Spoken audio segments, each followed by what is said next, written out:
صلى على النبي، قول على عبد الله الصلاه والسلام. في البدايه كده الفيديو بتاع النهارده انا جايب لك شويه فيديوهات بخصوص مباراه الاهلي والرجاء المغربي اللي انتهت بفوز النادي الاهلي بهدفين مقابل لا شيء. بس في البدايه لو مش مشترك في القناه انزل اشترك دلوقتي حالا عشان يوصلك كل الفيديوهات الجديده. الاهلي يتفوق على الرجاء المغربي، والحكم السوداني ايضا اللي رفض احتساب ركله جزاء صحيحه وواضحه. وهجيب لحضرتك خبراء التحكيم بيقولوا ايه في نهايه الفيديو زي ما قلت لك. بس خلينا كده نمشي واحده واحده. الاهلي في بعض الاخطاء من بعض اللعيبه. عمرو السوليه مش قادر يرفع رجله من على الارض. انا مش عارف مارسيل كولر فضل مستني عليه ليه كل ده. انا بين الشوطين بقول حمدي فتحي يا ريت ينزل، حمدي فتحي يا ريت ينزل. حمدي فتحي مع مروان عطيه بصراحه بيظبطوا نص الملعب، بيخلوا الاهلي حاجه عالميه. اما بخصوص محمد عبد المنعم، محمد عبد المنعم انا كنت متوقع وقلت لاكثر من صديق ليا ان محمد عبد المنعم هيسجل في الرجاء، لان هو متخصص في الكلام ده. لان حضرتك الموسم الماضي في المغرب هو اللي احرز هدف التعادل للنادي الاهلي، وساعتها الاهلي تاهل ب 3-2 بمجموع لقاءين، الفوز هنا 2-1 وتعادل هناك 1-1، واللي احرز هدف اللقاء محمد عبد المنعم. شوف بس معايا الفيديو ده كده او الصوره دي الاول كده، واخد بال حضرتك من حاجه فيها الثانيه 6 من الوقت بدل الضايع. انا ليه عارض لحضرتك الصوره دي في الثانيه 6 من الوقت بدل الضايع؟ بص حضرتك محمد عبد المنعم واقف فين. هشغل لحضرتك بقى الفيديو، شوف الفيديو يا فندم. عاد يشد الكرة برشا، يحب يعد جدار الكازا كله بالراس وجول. الثانيه 6 من الوقت بدل الضايع، والجون في الدقيقه الاولى والعشر ثواني من الوقت بدل الضايع. يعني فرق دقيقه واربع ثواني ومحمد عبد المنعم متواجد داخل منطقه جزاء نادي الرجاء المغربي، لانه مصمم او عنده احساس ويقين انه هيسجل هدف في نادي الرجاء. ده يدل على ان ايه؟ ان النادي الاهلي لازم ينهي الشوط الاول بتقدم 1-0، وده اللي مارسيل كولر وصله للعيبه. احنا لازم نخرج الشوط الاول على الاقل 1-0. فمحمد عبد المنعم تقدم زي ما حمدي فتحي بيتقدم من خط نص لداخل منطقه جزاء الخصم. اللي عمله النهارده محمد عبد المنعم هو اللي قام بالدور ده. قعد اكتر من دقيقه واربع ثواني داخل منطقه نادي الرجاء المغربي، داخل منطقه جزاء نادي الرجاء المغربي، واحرز هدف اللقاء العالمي. العالمي ليه يا فندم؟ بص يا فندم الارتقاء اللي عمله محمد عبد المنعم في الكوره دي. حضرتك قدام حضرتك الصوره ارتقاء محمد عبد المنعم ازاي. ما شاء الله عليك يا ابني، ربنا يحفظك ويحميك. النهارده انا مش عايز اخذل ولا اقول مين اخطا ومين ما اخطاش ولا اي حاجه، بس الاهلي عايز راس حربه. الاهلي صدقني عايز راس حربه، مش هنضحك على نفسنا. الاهلي عايز مهاجم صريح، مفيش حل. تقول لي كهربا مكانه مش جناح، والراجل بيأدي، واظن كان ليه بصمات كتير النهارده في المباراه. نزول محمد شريف، انا وانت وجماهير مصر كلها شافت محمد شريف عمل ايه. انا اول مره اشوف مهاجم مش قادر يجري. يعني انت متخيل تشوف مهاجم مش قادر يجري وقادر يرفع رجله من على الارض؟ انا مستغرب يا محمد يا شريف، والله انت بتاخد الفرص دي بناء على ايه؟ يعني مش عارف، كل مباراه حتى لو كهربا متالق مارسيل كولر يطلعه وينزل محمد شريف. مستغرب. بس زي ما قلت لحضرتك متولي في ميس باص كده، كل فتره كده لازم يعمل ميس باص غلط يدبسنا، وربنا يستر. انا بقى عايز اقول لحضرتك ان احنا قضعنا، يعني حطينا قدم في الدور قبل النهائي. بس ده مش اكيد، انت بتلاعب فريق قوي وفريق محترم وفريق منظم تكتيكيا عالي جدا. وهتشوف حضرتك مباراة العودة والاستاد الممتلئ في الدار البيضاء. يعني 2-0 بيدوك ارتياحية بس انت بتلعب خصم قوي، الرجاء المغربي فريق عالمي وفريق محترم. تعال نشوف بقى ركلة الجزاء اللي جت في ايد لاعب الرجاء، والحكم السوداني اللي ما طلعش انذار واحد للاعب الرجاء، لاي لاعب من لعيبه الرجاء. كره رمية تماس للاهلي راح يحسبها فاول على محمد هاني. تدخل عنيف على رجل علي معلول، حسب فاول وما اداش انذار للاعب. غير بقى ضربه الجزاء وبلاوي تانية كتير. ضربه الجزاء اللي حضرتك شفتها اللي هي جت في ايد اللاعب والحكم السوداني رفض يحتسبها، والفار عمل نفسه اعمى ما بيشوفش. تعال نشوف بقى ناصر عباس الحكم الدولي بيقول ايه، وجهاد جريشة بيقول ايه، ونرجع نتكلم تاني. يلا بينا. وهارد لك لنادي الرجاء. قبل نروح لحاله التحكيم نتكلم على حكم المباراه، هو الحكم الثاني اللي هو محمود علي اسماعيل. كابتن بلال، اتكلمنا انا وانت قبل كده في نقطه مهمه جدا وهي الشخصيه التحكيميه. كابتن علاء كان النهارده بيتفرج معانا، واحنا اتفقنا على حاجه يعني كلنا شفناها، وهي الشخصيه التحكيميه.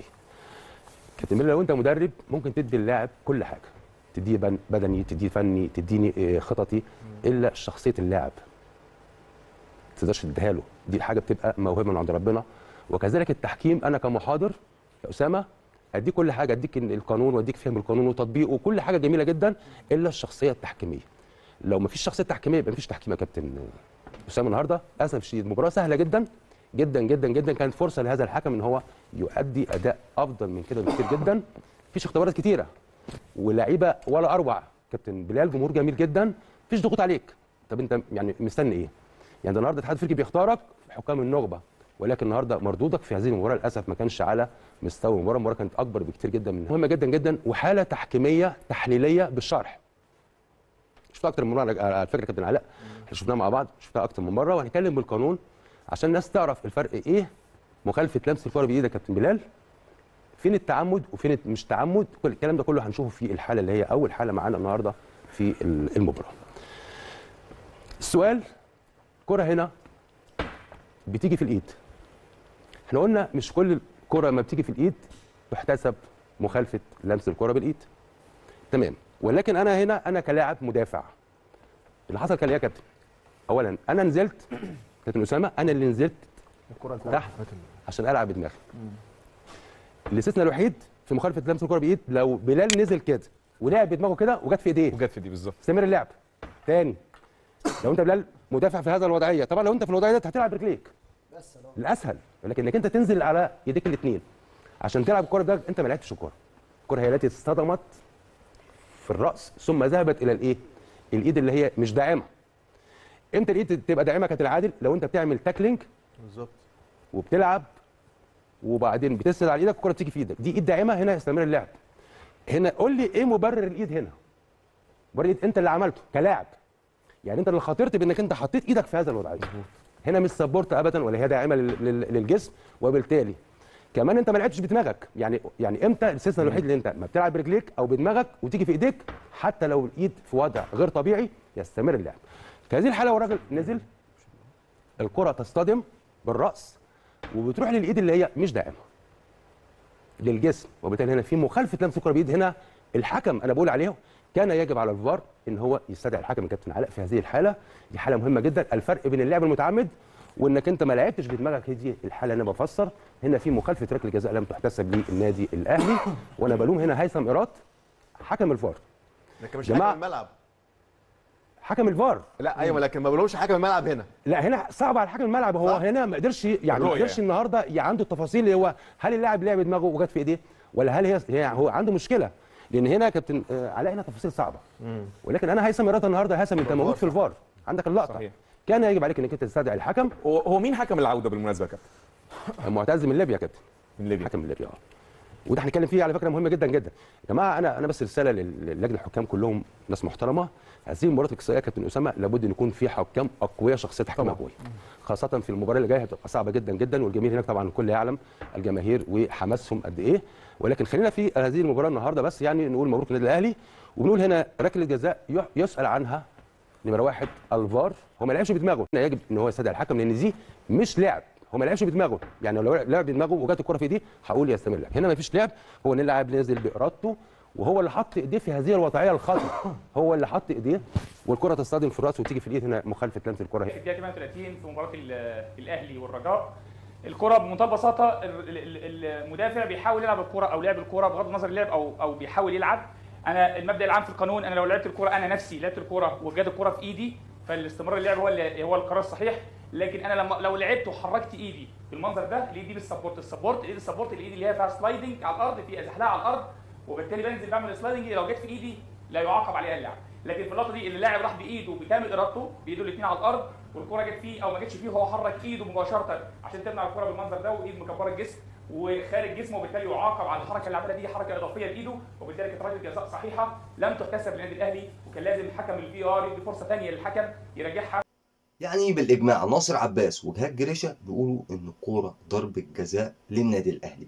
ليه؟ شرحوا لك قانون كره القدم وشرحوا لك ان الحكم اخطا، عشان يا جماعه احنا بنتكلم وبنقول ان الحكم اخطا، في ناس ما كانتش مصدقانا. بس الحمد لله لعيبه النادي الاهلي ان هي قدرت تكسب 2-0 في ظل وجود هذا التعنت الصريح والواضح من الحكم السوداني ضد النادي الاهلي. ان شاء الله مباراة العودة هتكون يوم السبت القادم الساعة 9 بتوقيت القاهرة. نتمنى التوفيق للنادي الاهلي اللي تقريبا بنسبة كبيرة جدا هيلاعب نادي الترجي التونسي. يا ريت بقى ما تنساش تشترك في القناة وتفعل زر الجرس عشان يوصلك كل الفيديوهات الجديدة. السلام عليكم ورحمة الله.